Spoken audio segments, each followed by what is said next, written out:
Allow me to introduce myself. I am Haman, son of Hammedatha, and I am the highest official in the land of Persia, other than the king. Possibly your history needs a little refreshing. Let me give you a little context for the story I'm about to tell you. So, Persia, it is in your Bible, your accounts of the Bible, but you're probably more familiar with the countries that conquered Israel. So we had the Assyrians, and I do believe you had heard how barbaric they were, ripping people limb to limb. The Assyrians did that and took over part of Israel. Then there were the Babylonians who came next, and yes, they tore limb from limb, and they also ripped open pregnant women. Sorry, this is that's just the way it was. And so they took the rest of Israel and took those people into exile.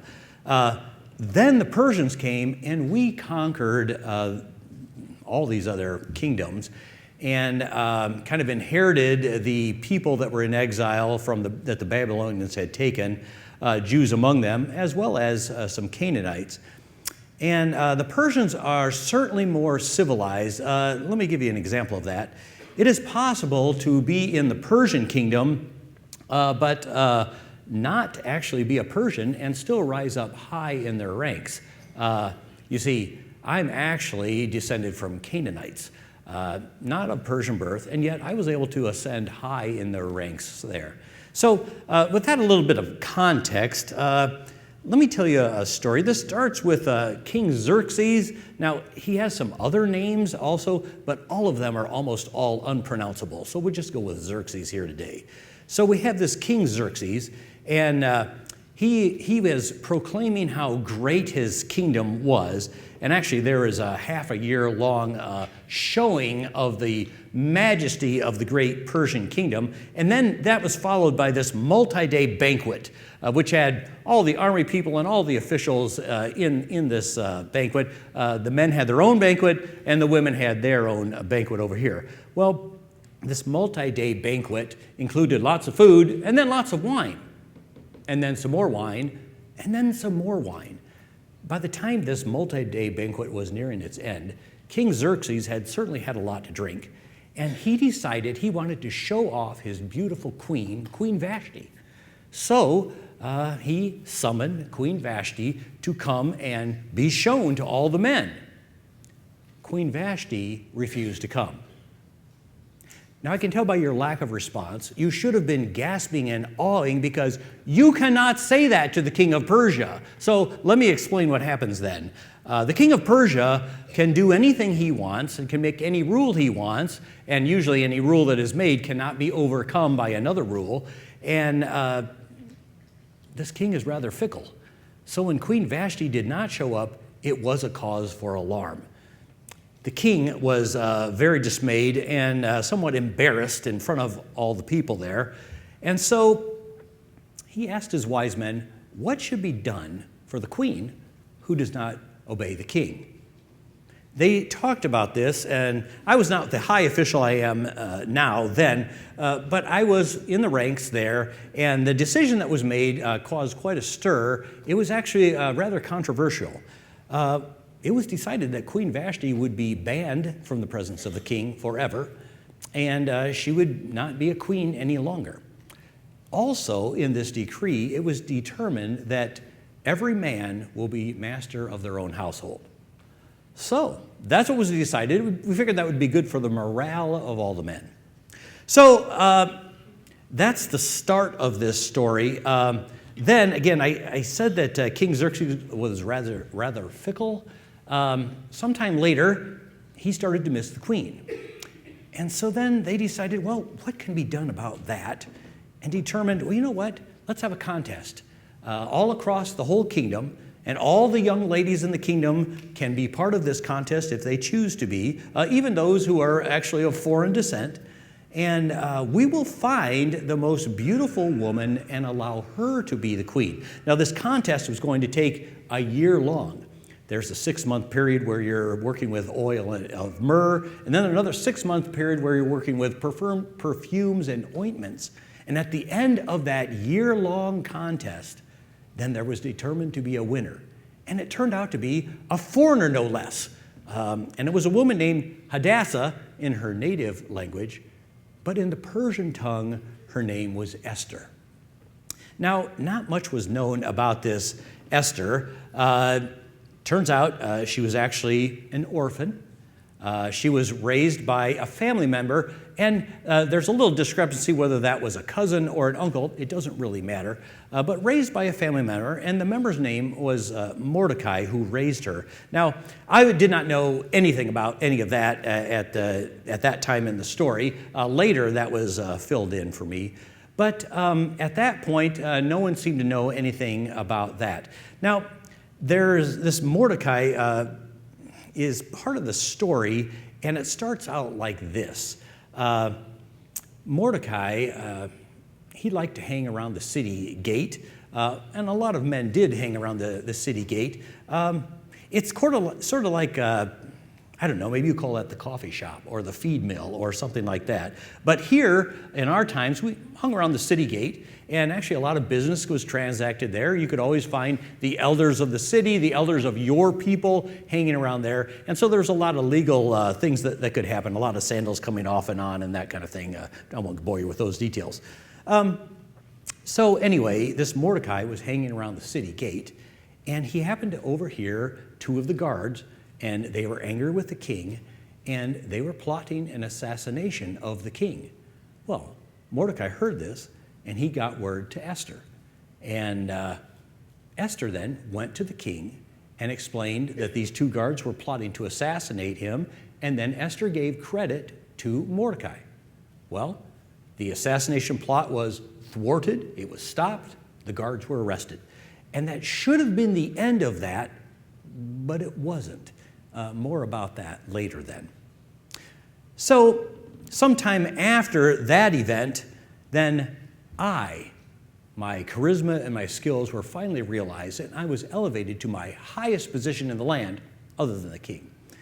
And in that high position, I realized I was finally where I was always destined to be. I knew from the start of my small beginnings that I was destined for greater greatness. And here was my chance to prove that greater greatness. And I was so glad to be in this position that I knew I was going to be in anyway, and now this meteoric rise, there was no limit to what I could do now, and I was my own top priority. Everyone, all the people expressed their gratitude and subservience to me by bowing as I passed along the street. All the people except this one Jewish gentleman by the gate named Mordecai. He would not bow in subservience to me. He would not acknowledge that I was superior to him. He would not acknowledge that I was his better. It galled me no end. I could not understand how could someone in his position not acknowledge that I am the person that he should be bowing to. I somehow felt tarnished by this act of insubordination, this act of insolence, this act of rebellion. I determined I must do something about this. Now, it was evident to me that Mordecai was not a full Persian. I mean, that was evident by his dress and his manner. I could tell he was a Jew. Again, like I said, my ancestry is Canaanite. I know all about Jews. And so I thought about that, and then I had this brilliant brainstorm. You know what? I think I could take care of this problem. I could go to the king, and I could explain how we needed to designate a certain day, because these Jews they're worthless fellows, and we ought to designate a certain day where anybody in the kingdom on a certain day can do anything they want to any Jew present. Raid their homes, take whatever they want, kill them. Doesn't make any difference. They can do whatever they want. And I thought, yes, that would take care of my revenge, because I would get revenge not only on Mordecai, but then also on his people. And I do know there's a popular saying around that revenge only brings more pain. But what could go wrong with my revenge plan? So I took this to the king, and I suggested, king, you have a lot of people that you inherited from your predecessors who have conquered. The Jews would be one of these people that you have inherited. And They don't follow the Persian laws. They follow their own laws. They're really quite different from a lot of us. And I convinced him, yes, let's cast dice, find out what is the day that the gods determined that this people should be wiped out, destroyed, slaughtered. And we did that then. I was feeling very, very good about myself and my influence on the king, and I knew this was going to be good. Now, there are some other events that happened immediately after this that I was not privy to at the time. It's only later that I've pieced some of these together. So let me fill you in on what those events were. So as soon as this decree was made, or an edict as I like to call it, when this edict was made, Mordecai at the city gate, he started wearing sackcloth and covering himself with ashes. That's their way of mourning, you know. And then he was giving a bitter cry. I mean, I'm sure he made quite a spectacle of himself out there in front of the city gate and in front of everybody. Well, Esther found out that what was going on down there for Mordecai. Her network of spies must be better than mine. At any rate, she found out, and she sent word to Mordecai saying, "What's going on? What is the matter with you?"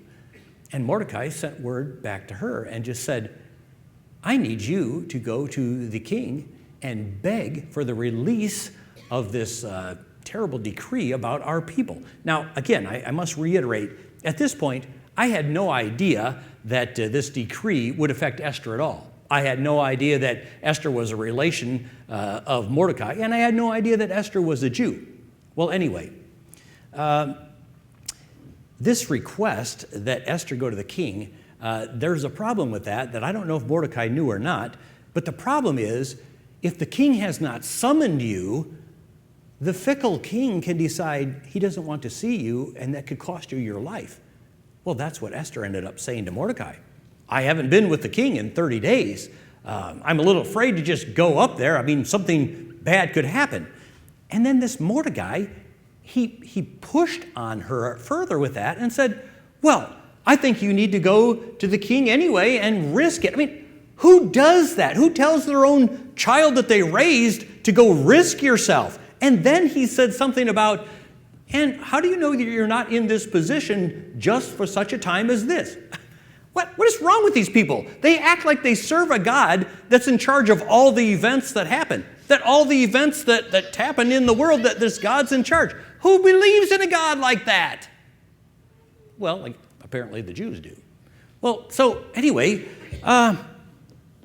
this Esther then, she said, "Okay, I will do that as long as all the Jews fast and pray for me for 3 days. Then I'll go." Who would be willing to risk their lives for a whole set of people that you're not even being a part of that people anymore as far as that goes? She's not saying she's a Jew. I mean, what kind of a God requires sacrifice like that? Well, anyway, that's exactly what Esther did then. She went to the king after 3 days, of this fasting and praying. And when she went to the king, he received her. And then he said to her, "Esther, whatever you want, I will do for you. Up to half the kingdom I will give you." When I heard that through back channels that he said that, I thought, someday he'll probably say that to me. I'm sure he will. I'm sure he will. Well, Esther said, "The only request I have is that you and Haman come to a feast I'm going to give today." Well, the rest of these details now, I was a part of that, so I knew what was going on there, because the king summoned me and said, "You're to go to a feast with me with the queen today." And I thought, oh, this is great. This is very good, because I will be in the royal presence, and that's where I belong. So I went to this feast, and all was going very well. It was a very nice feast. And again, the king said to the queen, "So, Queen Esther, what is your request? I will grant it. Up to half the kingdom, I will grant it." And she said, "King, I am afraid for my life and for the life of my people." And I thought, afraid for her life and afraid for her people? Who are her people? And then she continued on and said, and also, someone has sold my people to death and destruction. And I thought, who sold your people to death and destruction? Who would do a thing like that? I thought that out loud. But the king said that out loud and asked her. And then Esther looked at me and said, the evil Haman, this evil Haman, he has done this. And I thought, oh no. And suddenly the pieces fell together about what happened. Oh no. This decree I made for Mordecai and the Jews, she must be a Jew. And I tried to think, no, what have I done? I have done something terrible. Because in my effort to get rid of this pest Mordecai, oh no, this is not going to go well. I thought back what had happened with my family. And I thought back to the last time that I was outside, and I can't take any of this back now. I thought back to when I had left the presence of the king and the queen. And I realized that I was finally being vindicated, that I was finally in the position that I wanted to be in. And yet this Mordecai, he still wouldn't bow down to me. And I thought, what is wrong with this man? Does he not realize that we are not equals? Does he not realize that I am his superior, that I am his better? And I wasn't sure how to get through across with this. And then when I got home, I wasn't feeling very good about the whole thing. And so I had said to my family, and I had complained to them about, well, this Mordecai, I can't get him to bow down to me. And then I thought, you know what? What do you do with a pest? Well, you eliminate the pest. You eradicate the pest. And so I determined that I was going to have a gallows made for Mordecai. And so we had done that. And what I didn't realize that while I was having this gallows built, the king, he couldn't sleep one night. And so he determined that he was going to have the historical archives read to him. And in this historical archives reading, they read to him about this assassination plot that was stopped. And so the king had asked, well, what was done to the person who uncovered the plot? And of course, he's talking about Mordecai. I didn't know anything about this. And the king was told, well, nothing was done for Mordecai. So when I had gone into the king and into his presence then, he had said to me, what should be done for the person that the king wants to honor? And I thought, who would he want to honor more than me? So I thought, well, what would I want to have done? And I thought, well, I told the king, you should have a royal robe put on the person. And you should have a horse and a herald. And lead this person throughout the city and proclaim, this is what is done for the person that the king wants to honor. And the king liked my idea. He liked the idea of the royal robe and the horse and the herald and the parade. And so he said, Haman, you're going to do this for Mordecai. I thought, Mordecai? What is it with Mordecai? Why does everybody like Mordecai? This man will be the death of me yet. So all of this was running through my head because all this had just happened. And then I had to lead Mordecai through the city like that. And I was just so devastated. And I wasn't sure what I was going to be able to do about that. And now I'm in the presence of the king and the queen, and I'm finally realizing, oh no, this Mordecai that I wanted to put on this gallows, he's actually a relation to the queen, and they're Jews together, and I wasn't sure what I was going to do. And then the king, he realized that I was the person that had set up this Mordecai like that, and I was against the queen. He's in a rage, and he leaves the room in a huff. And I'm trying to think, okay, I've got to salvage this situation. It's not my fault. It's Mordecai's fault. All he had to do was bow down to me, and then we wouldn't be in this situation. I didn't know that they were connected. I can't believe that I made an enemy of the queen. I can't believe because I wanted to get rid of the pest Mordecai that I made this decree, that my revenge got out of hand, and now the queen is against me, and the king always listens to the queen even more than he listens to me. All this is running through my head, and I decide I'm going to throw myself down at the feet of the queen. She's reclining on the couch, and I throw myself on the couch.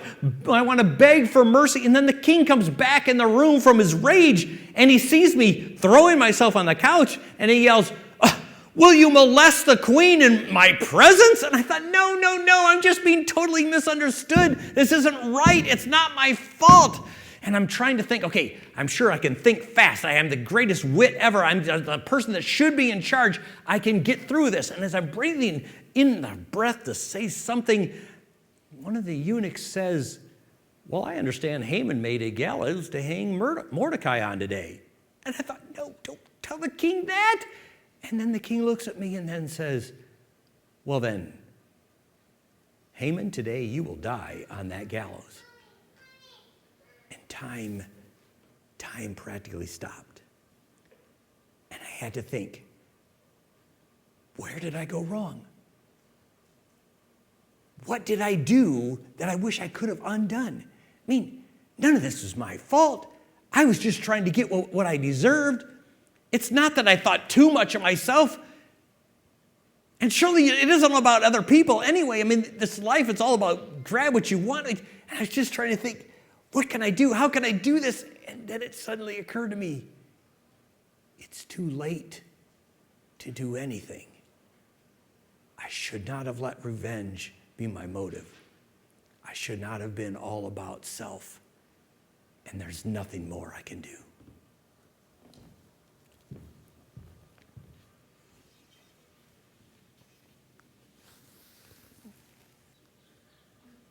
Following the prayer to close the service, if you'd like to come up for prayer, I'd be glad to have you do that. Please bow with me in prayer.